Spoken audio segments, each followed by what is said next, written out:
जैसे कि मैंने बात की कि कंटेंट जो है आपकी डिजिटल मार्केटिंग स्ट्रेटजी का पहला पार्ट है। मेरे एक्सपीरियंस के मुताबिक अक्सर लोग मेरे पास आते हैं जी कि हमें वेबसाइट बना दें, हमें एसईओ कर दें, हमें सोशल मीडिया कर दें। और मेरा पहला सवाल उनसे यही होता है कि कंटेंट कौन देगा।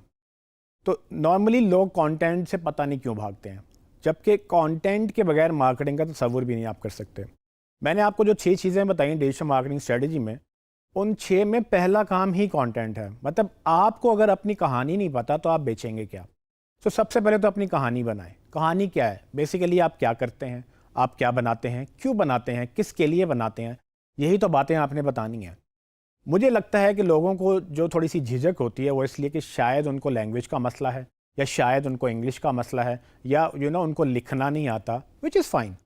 हर बंदे को हर काम आना ज़रूरी नहीं है। लेकिन आप एज अ बिज़नेस ओनर या आपका क्लाइंट अगर आप उसकी बात कर रहे हैं तो उसको as a business owner content तो क्रिएट करना ही है। इसका आसान तरीका मैं आपको बताना चाहता हूँ कि इस वीडियो में मैं आपको वो रास्ता दिखाऊंगा कि किस तरह से आप इसको कर भी लेंगे, और अपने ऊपर नहीं भी आना चाहते तो आप ठीक है दूसरों को डेलीगेट कर दें। ये नहीं कि कंटेंट के बगैर मार्केटिंग नहीं है। सो अगर आप कंटेंट नहीं कर रहे तो मार्केटिंग नहीं कर रहे, और होगी भी नहीं, बिकॉज कि एड, एसईओ, आपके वेबसाइट, ईमेल मार्केटिंग, सब में कंटेंट चाहिए। तो अगर हमने ये मान लिया है कि कंटेंट ज़रूरी है, सो करें कैसे? अगर आपसे नहीं हो पा रहा, ठीक है, आप किसी को हायर कर लें। हायर करके उसको पैसे देकर काम करवा लें, क्योंकि अगर आप खुद करने बैठेंगे और आपसे नहीं होगा तो जो 1, 2, 4 महीने आप ज़ाया कर लेंगे, वो आप अपना बिज़नेस का नुकसान कर रहे हैं।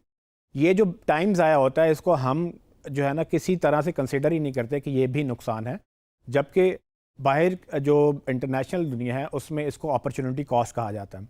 अपॉर्चुनिटी कॉस्ट का मतलब ये है कि अगर आपने ये अपॉर्चुनिटी मिस कर दी, मतलब 4 महीने पहले अगर आपकी वेबसाइट रेडी होती तो शायद 4 महीने में आप 4 लाख का बिजनेस कर लेते हैं।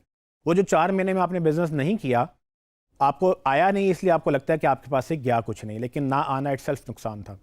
तो इसको कवर करने के लिए मैं ये सजेस्ट करूँगा कि अगर आपने मार्केटिंग करनी है या करवानी है, कंटेंट पे सबसे पहले ध्यान दें।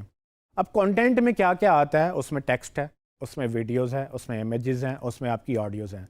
ऑडियो नॉर्मली नहीं चलता, अगर कि आप पॉडकास्टिंग नहीं कर रहे तो ऑडियो नहीं चाहिए, लेकिन हाँ, वीडियो में अगर आपने म्यूज़िक लगाना है तो वो भी तो ऑडियो है।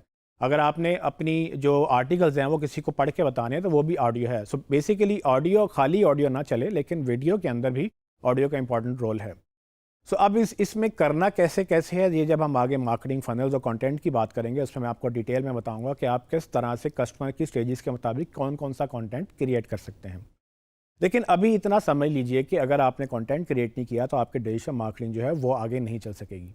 डिजिटल मार्केटिंग में कंटेंट इंतहाई अहमियत का हामिल है, और इसी लिए इसको कंटेंट इज़ किंग कहते हैं। यानी कि अगर आप डिजिटल मार्केटिंग में बात करें तो कंटेंट को बादशाह कहा जाता है मार्केटिंग का, बिकॉज के बगैर कंटेंट के मेरे ख्याल में तो तसव्वुर भी नहीं किया जा सकता मार्केटिंग का। सो अगर मैं रिपीट करूं तो आपको अगर अपना पैगाम लोगों तक पहुंचाना है तो वो जो कम्युनिकेशन का एंगल मैंने आपको बताया था वो बेसिकली तो आपका कंटेंट ही है ना। अगर आप किसी के पास जाकर अपना पैगाम दे रहे हैं तो उस पैगाम के जवाब में ही तो वो एक्शन लेगा। तो वो जो कंटेंट है वो चाहे आप लिख के दिखाएं उसको, बोल के दिखाएं उसको, या किसी से लिखवाएं ज़रूर। अगर आप क्लाइंट के साथ काम कर रहे हैं और क्लाइंट बज़िद है कि जी उसके पास कंटेंट नहीं है, तो आपकी मार्केटिंग पकड़ने का फ़ायदा कोई नहीं है। उसकी रीज़न ये है कि आप अल्टीमेटली उसको रिजल्ट नहीं दिखा सकेंगे जब तक कंटेंट नहीं आएगा। तो आप पोलाइटली उसको बताएं कि सर या तो कंटेंट आप दे दें या हम ढूंढ लेते हैं कोई बंदा जो कि ये कंटेंट लिखेगा, क्योंकि कंटेंट के बगैर मार्केटिंग वैलिड नहीं है। और अगर आपने उसको अच्छा रिजल्ट देना है तो आपको इंश्योर करना है कि जिस चीज़ पे आपकी जॉब डिपेंडेंट है वो काम क्लाइंट को इनेबल करें। उसको शायद नहीं आता होगा या उसको लगता होगा कि पता नहीं मेरे सर पे इतना बड़ा बोझ है, मैं कैसे करूं। तो उस बोझ को कम करें। काम ऐसे करें, आप मार्केट में जाएं, उन्हें कहें ये मैंने 10 बंदे ढूंढे हैं, आप इनमें से किसी को हायर कर ले। या अगर आपको लिखना आता है तो आप उनके लिए लिख दें, या आपके कोई दोस्त या आपका कोई जानने वाला उसको आप हायर कर सकते हैं अगर वो अच्छा कंटेंट प्रोवाइड कर सकता है। सो असल में इंपॉर्टेंट बात यह है कि डिजिटल मार्केटिंग को आगे लेके जाने के लिए कंटेंट को रेडी करें।